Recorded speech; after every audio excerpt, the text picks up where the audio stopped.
Carlos Finney, o apóstolo dos avivamentos, de 1792 a 1875.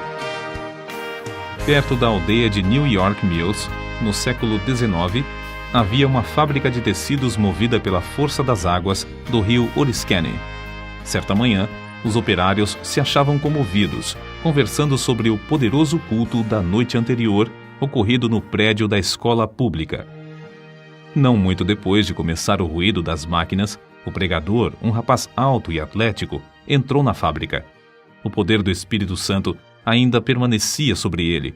Os operários, ao vê-lo, sentiram a culpa de seus pecados a ponto de terem de se esforçar para poderem continuar a trabalhar. Ao passar perto de duas moças que trabalhavam juntas, uma delas, no ato de emendar um fio, foi tomada de tão forte convicção que caiu em terra chorando. Segundos depois, quase todos em volta tinham lágrimas nos olhos, e em poucos minutos o avivamento encheu todas as dependências da fábrica. O diretor, vendo que os operários não podiam trabalhar, achou que seria melhor que cuidassem da salvação da alma e mandou que parassem as máquinas. A comporta das águas foi fechada e os operários se ajuntaram em um salão do edifício. O Espírito Santo operou com grande poder e dentro de poucos dias quase todos se converteram. Disse acerca desse pregador, Carlos Finney, que, depois de ter ministrado a palavra em Gouverneur, no estado de New York, não houve baile nem representação de teatro na cidade durante 6 anos. Calcula-se que durante os anos de 1857 e 1858, mais de 100.000 pessoas foram ganhas para Cristo pela obra direta e indireta de Finney. A sua autobiografia é o mais maravilhoso relato de manifestação do Espírito Santo, excetuando o livro de Atos dos Apóstolos. Abaixo das Sagradas Escrituras, alguns consideram o livro Teologia Sistemática, de sua autoria, a maior obra sobre teologia que existe. Como explicar o seu êxito tão destacado nos anais dos servos da Igreja de Cristo? Sem dúvida, era, antes de tudo, o resultado da sua profunda conversão. Nasceu de uma família descrente e se criou em um lugar onde os membros da igreja conheciam apenas a formalidade fria dos cultos. Finney era advogado.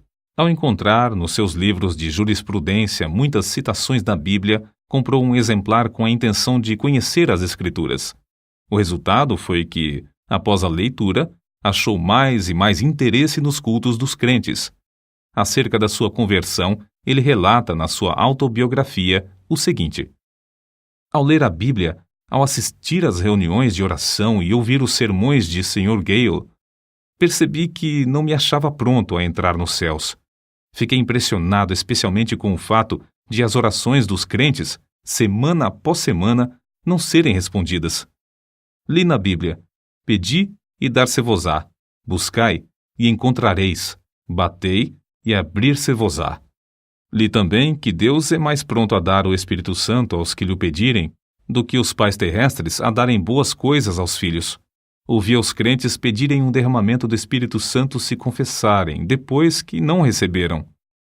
Exortavam uns aos outros a se despertarem para pedir em oração um derramamento do Espírito de Deus e afirmavam que assim haveria um avivamento com a conversão de pecadores. Mas, ao ler mais a Bíblia, vi que as orações dos crentes não eram respondidas porque não tinham fé, isto é, não esperavam que Deus lhes daria o que pediam.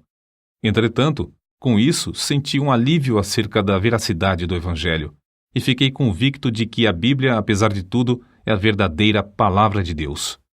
Foi num domingo de 1821 que assentei no coração resolver o problema sobre a salvação da minha alma e ter paz com Deus.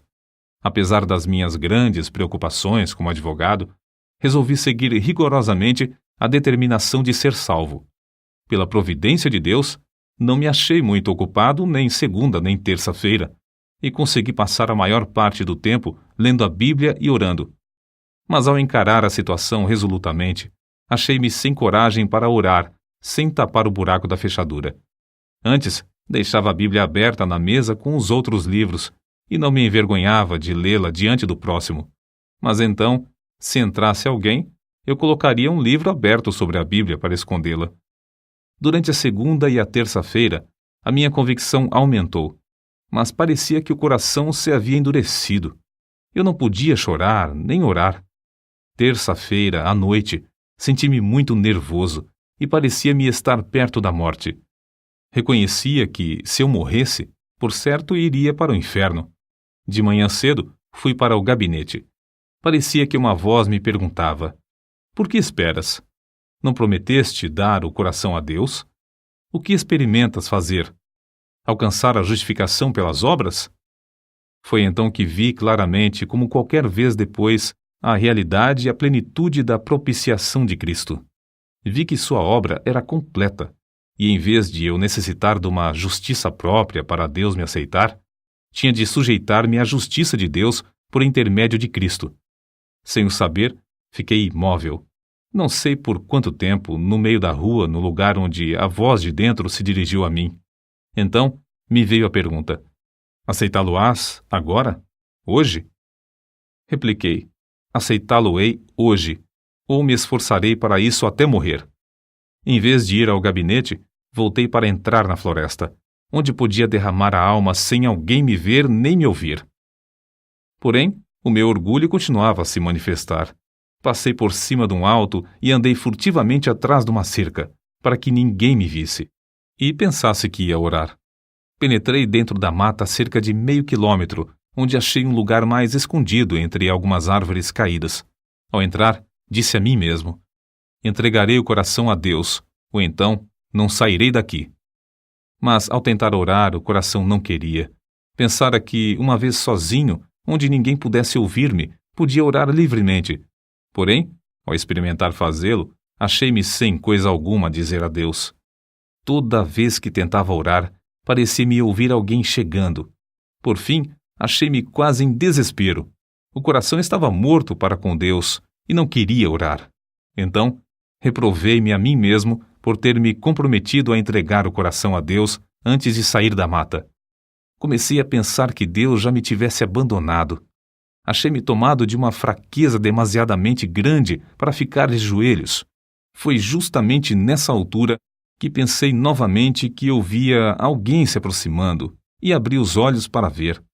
Logo foi-me revelado que o orgulho do meu coração era a barreira entre mim e a minha salvação.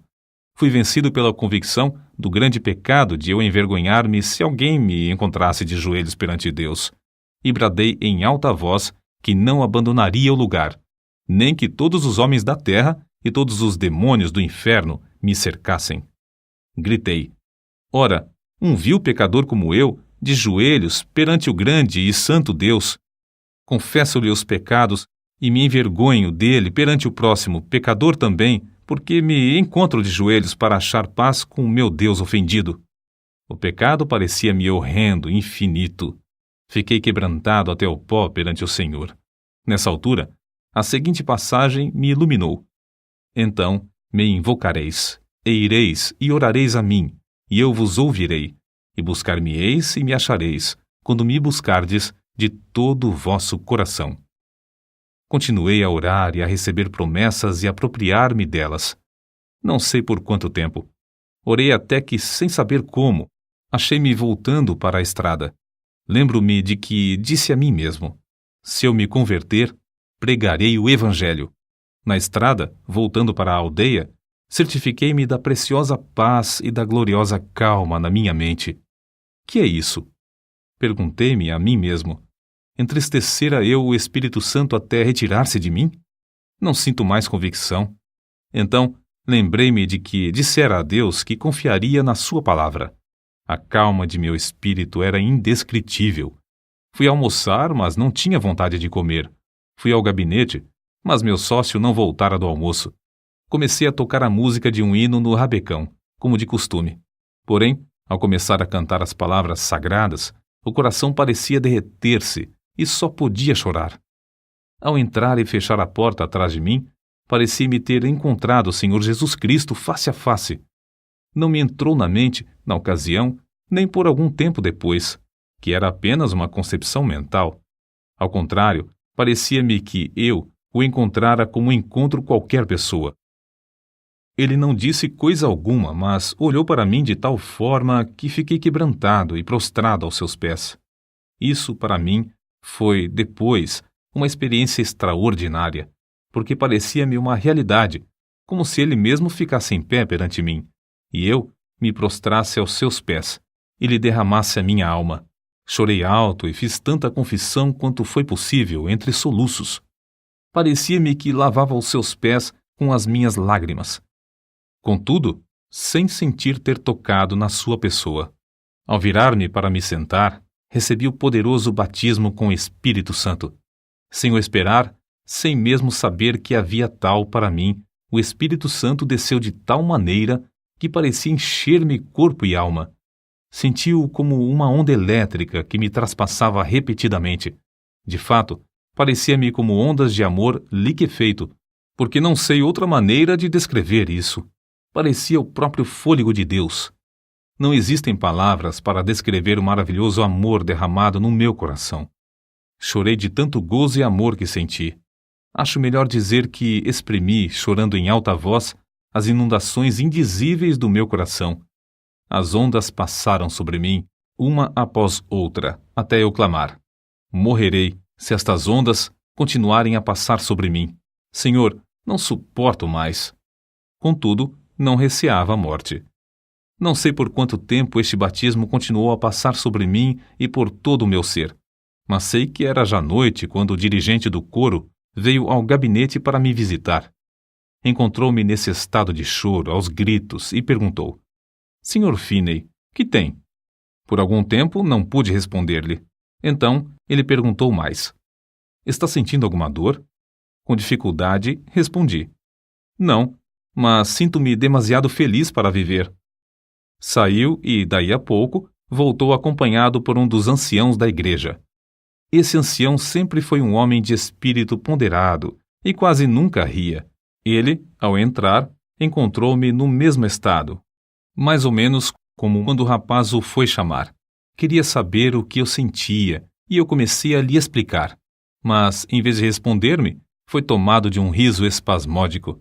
Parecia impossível evitar o riso que procedia do fundo do seu coração. Nessa altura, entrou certo rapaz que começara a frequentar os cultos da igreja.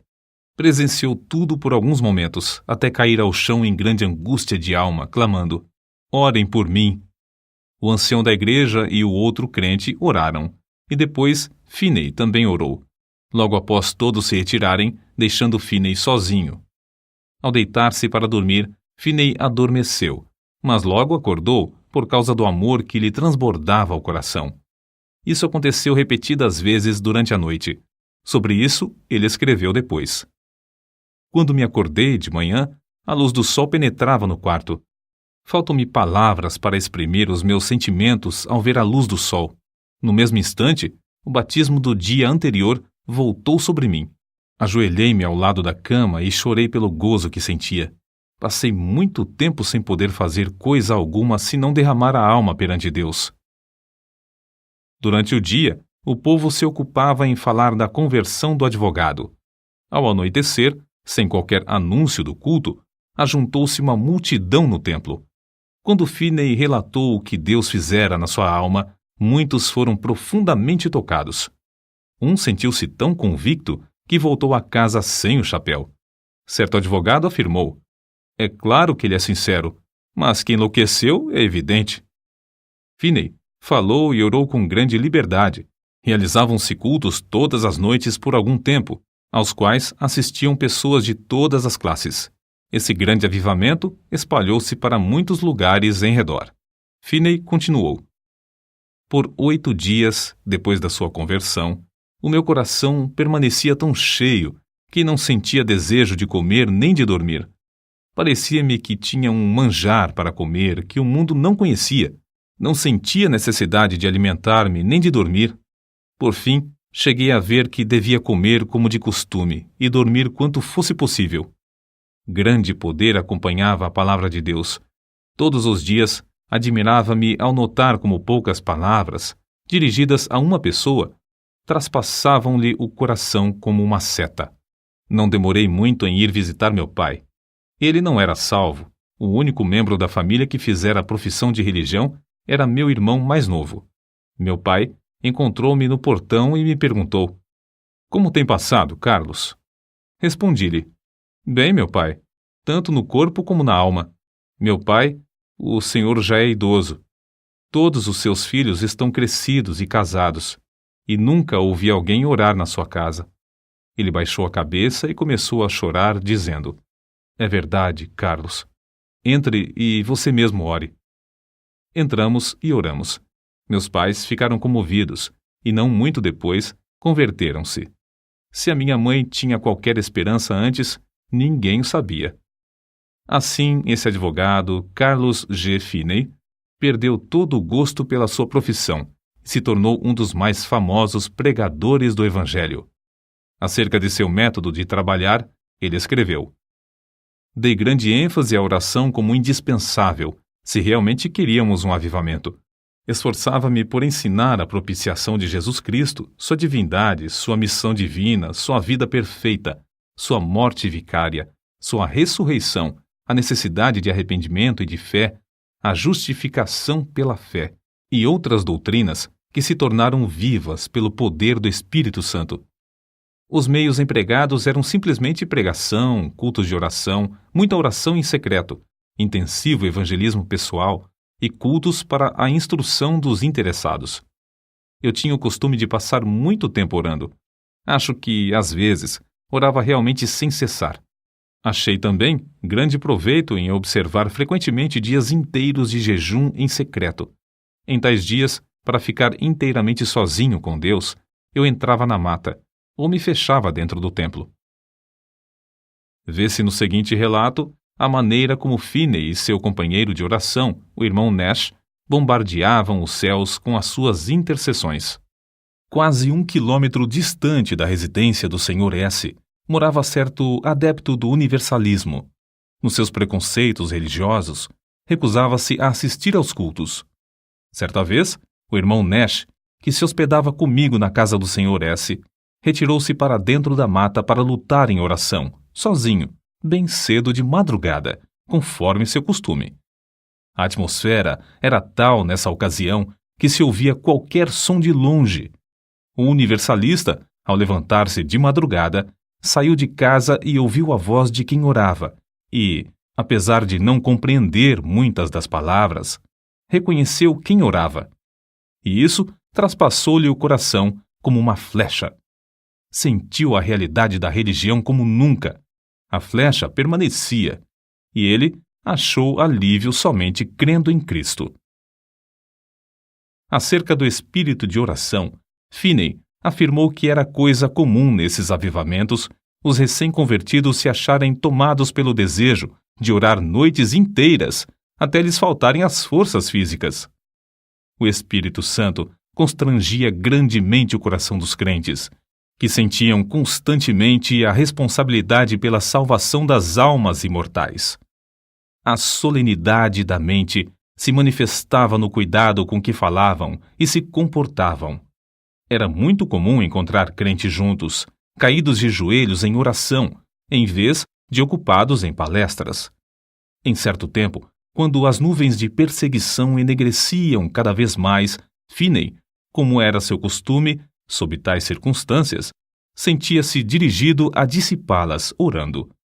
Em vez de falar pública ou particularmente acerca das acusações, ele orava.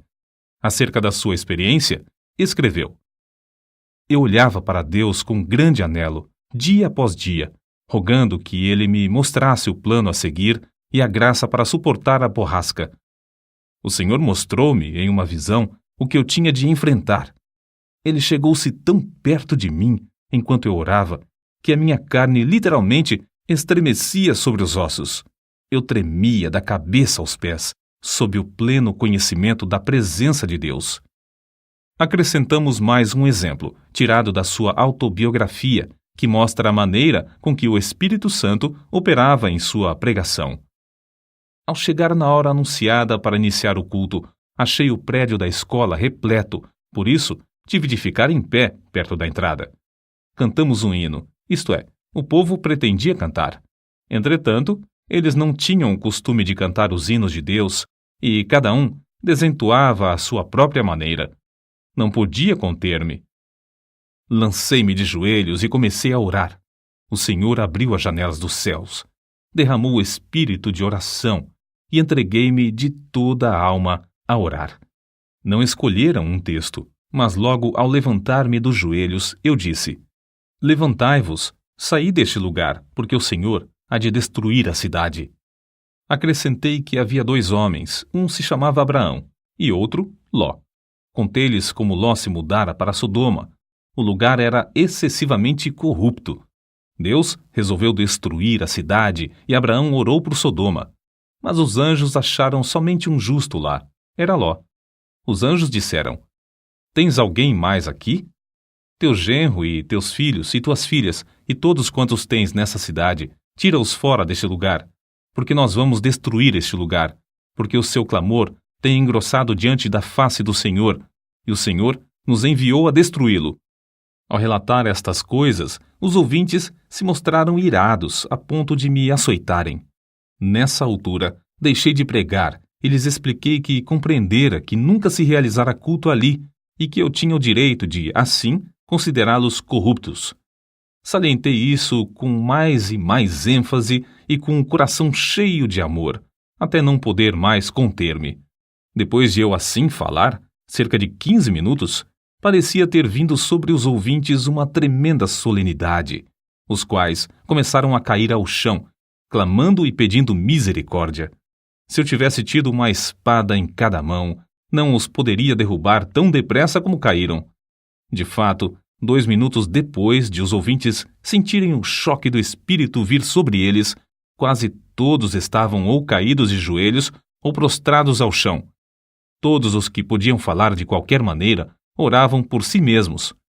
Tive de deixar de pregar porque os ouvintes não prestavam mais atenção. Vi o ancião que me convidara para pregar sentado no meio do salão, olhando em redor, estupefato. Gritei bem alto para ele ouvir, apesar da balbúrdia, pedindo-lhe que orasse. Caiu de joelhos e começou a orar em voz retumbante, mas o povo não prestou atenção. Gritei: Vós não estáis ainda no inferno. Quero dirigir-vos a Cristo. O coração transbordava de gozo ao presenciar tal cena. Quando pude dominar os meus sentimentos, virei-me para um rapaz que estava perto de mim. Consegui atrair a sua atenção e preguei a Cristo, em voz bem alta, ao seu ouvido. Logo, ao olhar para a cruz de Cristo, ele acalmou-se por um pouco e então rompeu em oração pelos outros. Depois, fiz o mesmo com um outro, depois com mais outro e continuei assim, tratando com eles até a hora do culto da noite, na aldeia. Deixei o ancião que me convidara a pregar para continuar a obra com os que oravam. Ao voltar, havia tantos clamando a Deus que não pudemos encerrar a reunião, que continuou o resto da noite. Ao amanhecer o dia, alguns ainda permaneciam com a alma ferida. Não se podiam levantar e, para dar lugar às aulas, foi necessário levá-los a uma residência não muito distante. De tarde mandaram chamar-me porque ainda não findara o culto. Só nesta ocasião cheguei a saber a razão de o auditório agastar-se da mensagem. Aquele lugar cognominava-se Sodoma, e havia somente um homem piedoso lá, a quem o povo tratava de Ló. Era o ancião que me convidara a pregar. Depois de já velho, Finney escreveu acerca do que o Senhor fez em Sodoma. Embora esse avivamento caísse tão repentinamente sobre eles, era tão empolgante ver que as conversões eram profundas e a obra permanente e genuína. Nunca ouvi falar em qualquer repercussão desfavorável. Não foi só na América do Norte que Finney viu o Espírito Santo cair e abater os ouvintes em terra. Na Inglaterra, durante os 9 meses de evangelização que Finney promoveu lá, multidões também se prostraram enquanto ele pregava. Em certa ocasião, mais de 2.000 de uma vez. Alguns pregadores confiam na instrução e ignoram a obra do Espírito Santo. Outros, com razão, rejeitam tal ministério infrutífero e sem graça. Oram a Deus para que o Espírito Santo tome a direção e alegram-se no grande progresso da obra de Deus. Mas ainda outros, como Finney, Dedicam-se a buscar o poder do Espírito Santo sem desprezar a arma de instrução e veem resultados incrivelmente mais vastos. Durante os anos de 1851 a 1866, Finney foi diretor do Oberlin College e ensinou a um total de 20.000 estudantes. Dava mais ênfase ao coração puro e ao batismo no Espírito Santo do que à preparação do intelecto. O resultado foi que, de Oberlin, saiu uma corrente contínua de alunos cheios do Espírito Santo. Assim, após o término de uma campanha intensiva de evangelismo e no meio dos seus esforços no colégio, em 1857, Finney via cerca de 50.000, todas as semanas, converterem-se a Deus. By My Spirit, Jonathan Goforth, página 183. Os diários de New York, às vezes, quase não publicavam outras notícias senão do avivamento. Suas lições aos crentes sobre avivamento foram publicadas primeiro em um jornal e depois em um livro de 445 páginas que se intitulava Discursos sobre Avivamentos. As primeiras 2 edições, de 12.000 exemplares, foram vendidas logo ao saírem do prelo. Outras edições foram impressas em vários idiomas. Uma só editora em Londres publicou 80.000. Entre suas outras obras de circulação mundial, contam-se as seguintes: sua autobiografia, Discursos aos Crentes e Teologia Sistemática. Os convertidos nos cultos de Finney eram pela graça constrangidos a andar de casa em casa para ganhar almas. Ele mesmo se esforçava para preparar o maior número de obreiros em Oberlin College. Mas o desejo que ardia sempre em tudo era o de transmitir a todos o espírito de oração. Pregadores como Abel Carey e Father Nash viajavam com ele e, enquanto ministrava a palavra, eles continuavam prostrados em oração. Vejamos isso nas palavras de Finney. Se eu não tivesse o espírito de oração, não alcançaria coisa alguma. Se por um dia ou por uma hora eu perdesse o espírito de graça e de súplica, não poderia pregar com o poder e fruto, e nem ganhar almas pessoalmente. Para que alguém não julgue que a obra era superficial, citamos outro escritor. Descobriu-se, por pesquisa empolgante, que mais de 85 pessoas de cada 100 que se convertiam sob a pregação de Finney permaneciam fiéis a Deus, enquanto 75 pessoas de cada 100 das que professaram conversão nos cultos de algum dos maiores pregadores se desviavam. Parece que Finney tinha o poder de impressionar a consciência dos homens sobre a necessidade de um viver santo, de tal maneira que produzia fruto mais permanente. Deeper Experience of Famous Christians, página 243. Finney continuou a inspirar os estudantes de Oberlin College até a idade de 82 anos. Já no fim da vida, permanecia tão lúcido de mente como quando jovem, e sua vida nunca foi tão rica no fruto do Espírito e na beleza da sua santidade do que nos últimos anos. No domingo 16 de agosto de 1875, pregou seu último sermão, mas à noite não assistiu ao culto.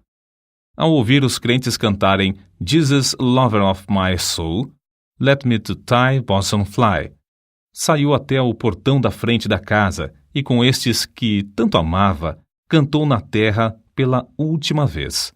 Acordou à meia-noite sofrendo dores lancinantes no coração. Sofrera assim muitas vezes durante a sua vida. Semeara as sementes de avivamento e as regara com lágrimas. Todas as vezes que recebia o fogo da mão de Deus, era com sofrimento. Finalmente, antes de amanhecer o dia, dormiu na terra para acordar na glória, nos céus. Faltavam-lhe apenas 13 dias para completar 83 anos de vida aqui na terra.